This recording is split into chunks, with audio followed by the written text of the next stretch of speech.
পানকৌটি নিয়ে যাচ্ছে মাছ ধরে।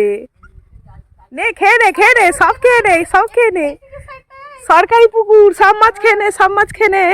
তোদের নামে আমি লিখে দিলাম, সব মাছ খেয়ে নে, সব মাছ খেয়ে নে। তোদের নামে আমি লিখে দিলাম, সব মাছ খেয়ে নে। খেয়ে নে সব খেয়ে নে, সব খেয়ে নে। ওই দেখ কিরাম গিলে নিল। ওই তো কলা পাতায় বসে আছে। সব খেয়ে নে, সব খেয়ে নে, সব খেয়ে নে। সকাল থেকে যে কতগুলো মাছ খেলো তার ঠিক। শোরের চাষ হচ্ছে, এখানে আছে 7টা শোর। এগুলো একটু মাঝারি সাইজের। হ্যাঁ, এগুলো ছোট শোর। 7টা আছে, আর এখানে আছে 3টে বিশাল বড় বড়। এগুলো বিক্রি হয়ে যাওয়ার সময় এসে গেছে, আর হয়তো 1 মাস জোর থাকবে, তারপরে বিক্রি হয়ে যাবে সব। বাড়ি যাই।